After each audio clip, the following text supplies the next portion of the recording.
नमस्कार दोस्तों, आप देख रहे हैं समाचार फर्स्ट टू द पॉइंट। मैं हूं आपके साथ बालकृष्ण। क्या अभी भी सुक्खू की सरकार पर कोई खतरा है? क्या सुक्खू की सरकार अभी भी गिर सकती है? क्या भाजपा अपने मिशन में कामयाब होती दिख रही है? क्या हिमाचल प्रदेश में कांग्रेस सरकार को गिराना इतना आसान है? कांग्रेस के 6 बागी नेताओं समेत 3 आजाद विधायकों ने जैसे ही भाजपा का दामन थामा, उसके बाद एक बार फिर ये सवाल खड़ा हो गया है कि क्या सुक्खू की कांग्रेस सरकार पर फिर कोई संकट आ गया है? दरअसल भाजपा नेता पिछले कई दिनों से कांग्रेस सरकार गिरने और अस्थिर होने के बयान दे रहे थे और जनता के दिलो दिमाग में ऐसा भरा जाने की कोशिश हो रही थी कि ये सरकार कभी भी गिर सकती है। लेकिन हम आपको आंकड़ों के जरिए बताएंगे कि भाजपा के इन दावों में कितनी सच्चाई है।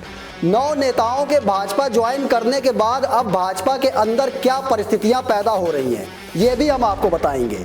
साथ ही इस सवाल का भी जवाब हम आपको देंगे कि सरकार को गिराने के लिए और कितने विधायकों को अपनी विधायकी की बलि देनी पड़ेगी। क्या और विधायक भी 6 बागियों के जैसे ही गलती करने की सोच रहे हैं कि विधानसभा की सदस्यता भी गवाओ और भाजपा का साथ भी दो? ये सवाल इसलिए क्योंकि चर्चाएं हैं कि सुक्खू की सरकार गिराने के लिए और भी विधायकों को भाजपा अपने पाले में लाने की सोच रही है। लेकिन सबसे पहले आपको और हमको, खास तौर पर जनता द्वारा चुने हुए विधायकों और जनप्रतिनिधियों को इस बात का ज्ञान होना चाहिए कि सरकार को गिराने के लिए कई कानूनी दांव पेच हैं। अगर 6 बागियों को इन दांव पेच का ज्ञान होता तो शायद ही वो अपनी विधायकी इस तरह से गवाते। अब हुआ क्या, एक चुनाव और लड़ना पड़ेगा। सबसे बड़ी बात, अभी भाजपा की तरफ से टिकट भी फाइनल नहीं हुए हैं। चलिए, ये तो रही बात बागियों और आजाद विधायकों की। लेकिन अब हम आपको बताते हैं कि सुक्खू की सरकार अभी भी इतनी आसानी से गिरने वाली नहीं है। सरकार गिराने के लिए इन बागियों की तरह ही कम से कम 9 कांग्रेस विधायकों को अपनी सियासी बलि देनी पड़ेगी, मतलब अपनी विधायकी गंवानी पड़ेगी। और ऐसा कभी भी होने वाला नहीं है, क्योंकि ये बात जनता और नेता दोनों ही जान चुके हैं कि इस पूरे सियासी घटनाक्रम में किसका फायदा हुआ और किसका नुकसान हुआ। फिलहाल अब सरकार को गिराने वाली ऐसी कोई संभावना ना तो भाजपा के पास बची है और ना ही किसी बागी के पास।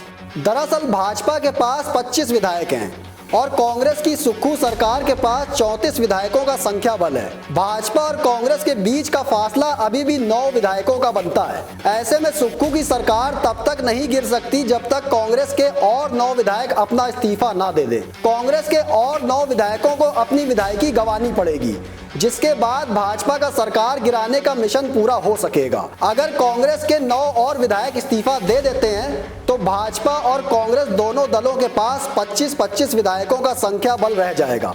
ऐसे में बहुमत किसी के पास नहीं होगा और विधानसभा भंग हो जाएगी।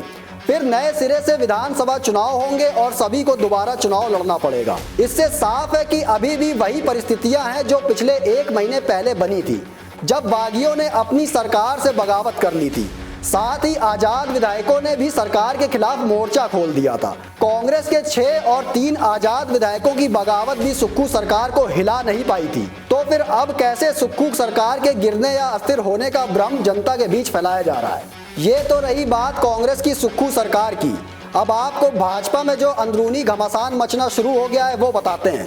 दरअसल कांग्रेस की अंदरूनी गुटबाजी का फायदा उठाने वाली भाजपा के अपने ही घर में एक और संकट पैदा हो गया है। 9 नेताओं के भाजपा में शामिल होने के बाद से खबरें ये आ रही हैं कि भाजपा के पुराने नेताओं और कार्यकर्ताओं ने गुप्त बैठकें करना शुरू कर दी हैं।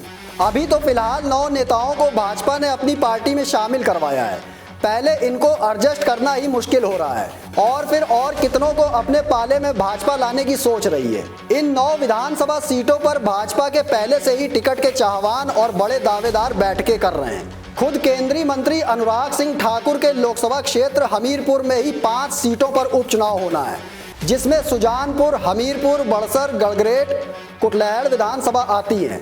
तो क्या हर सीट पर भाजपा इन बागियों को टिकट देगी?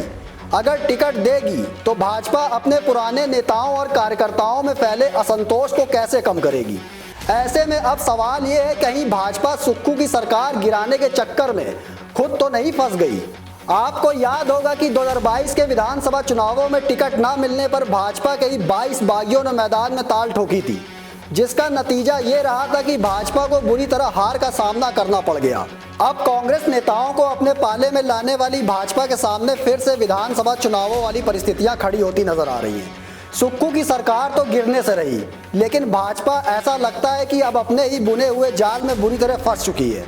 ऐसे में कांग्रेस भी वेट एंड वॉच वाली स्थिति में आ चुकी है।